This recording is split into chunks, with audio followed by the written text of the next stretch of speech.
बहुत समय पहले की बात है। एक गांव में मोहन नाम का किसान अपनी पत्नी और बेटी राधा के साथ रहता था।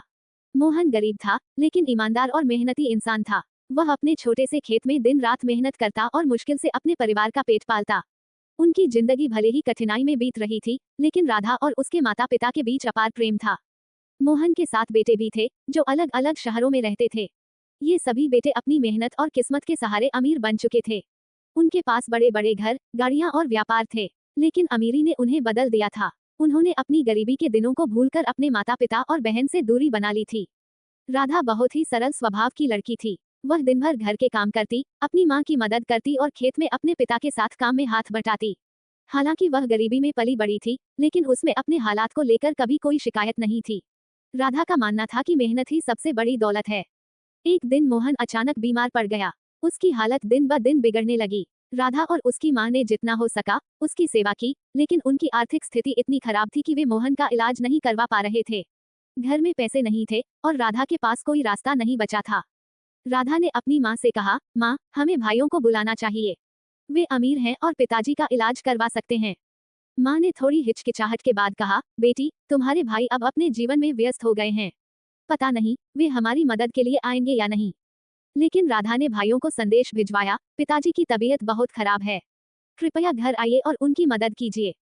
कुछ दिनों बाद सातों भाई गांव पहुंचे। उनके साथ चमचमाती गाड़ियां, नौकर चाकर और ढेर सारा दिखावा था। गांव के लोग उनकी अमीरी देखकर हैरान थे। सातों भाइयों ने बड़े शान से गांव में प्रवेश किया, लेकिन उनके दिल अपने माता पिता और बहन के लिए कठोर हो चुके थे। राधा ने भाइयों से कहा, भाइयों, पिताजी की हालत बहुत खराब है। हमें उनके इलाज के लिए पैसों की जरूरत है। कृपया उनकी मदद कीजिए। पहला भाई, जो सबसे बड़ा था, बोला, राधा, तुम जानती हो कि मेरा व्यापार कितना बड़ा है। मैं यहाँ ज्यादा समय नहीं बिता सकता। दूसरा भाई बोला, मुझे अपने बच्चों की पढ़ाई के लिए पैसे बचाने हैं। मैं और खर्च नहीं कर सकता। तीसरा भाई बोला, मैं पहले ही कई बार मदद कर चुका हूँ। अब मेरी अपनी जिम्मेदारियां हैं। बाकी चारों भाइयों ने भी तरह तरह के बहाने बनाकर मदद से इनकार कर दिया। वे ये भूल चुके थे कि उनके माता पिता ने कितनी मेहनत से उन्हें बड़ा किया था। भाइयों की बेरुखी से राधा का दिल टूट गया, लेकिन उसने हार नहीं मानी। उसने सोचा, अगर मेरे भाई मेरी मदद नहीं करेंगे तो मैं खुद कुछ करूंगी। भगवान ने मुझे 2 हाथ और एक मजबूत मन दिया है। मैं अपनी मेहनत से पिताजी का इलाज करवा सकती हूँ। राधा हर सुबह जल्दी उठती और जंगल से लकड़ियां काटकर बाजार में बेचने जाती। वह खेतों में मजदूरी भी करने लगी। राधा की मेहनत देखकर गांव के लोग भी उसकी तारीफ करते। उन्होंने कहा, राधा जैसी बेटी होना किसी के लिए भी सौभाग्य की बात है। राधा ने अपनी मेहनत से पैसे इकट्ठा किए और मोहन का इलाज करवाया। धीरे धीरे मोहन की तबीयत ठीक होने लगी। उनकी आंखों में अपनी बेटी के लिए गर्व था। उन्होंने कहा, राधा, तुमने साबित कर दिया कि सच्चा प्यार और मेहनत किसी भी मुश्किल को हरा सकते हैं। कुछ महीनों बाद भाइयों को पता चला कि उनके पिता अब ठीक हो गए हैं। वे गांव आए, लेकिन इस बार उनका स्वागत ठंडा था। मोहन ने उनसे कहा, तुम सब अमीर जरूर बन गए हो, लेकिन तुम्हारे दिल गरीब हो गए हैं।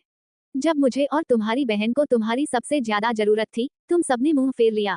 तुम्हारी बहन ने अपनी मेहनत से मेरा इलाज करवाया। सच्चा प्यार और रिश्ते धन से नहीं, दिल से बनते हैं। राधा ने भाइयों से कहा, आप सबने मुझे ये सिखाया कि हमें कभी भी दूसरों पर निर्भर नहीं रहना चाहिए। मेहनत और आत्मनिर्भरता ही सबसे बड़ी ताकत है। मैं भगवान की शुक्रगुजार हूँ कि उन्होंने मुझे ये सबक सिखाया। भाइयों को अपनी गलती का एहसास हुआ। उन्होंने राधा से माफी मांगी और वादा किया कि वे अब कभी अपने परिवार को नहीं छोड़ेंगे। लेकिन राधा ने उनसे कहा, अब मैं किसी पर निर्भर नहीं हूँ। मैं अपनी मेहनत से अपने माता पिता और अपने सपनों का ख्याल रख सकती हूँ। आपकी माफी से ज्यादा मुझे अपनी मेहनत पर गर्व है। कहानी का अंत। उस दिन से राधा पूरे गांव के लिए प्रेरणा बन गई। लोग उसे देखकर यह सीखते थे कि मेहनत और आत्मनिर्भरता से हर मुश्किल को हराया जा सकता है। ये कहानी हमें सिखाती है कि रिश्ते धन से नहीं, बल्कि प्यार, समर्पण और मेहनत से बनते हैं। आत्मनिर्भरता और मेहनत इंसान को सबसे बड़ी ताकत देती है।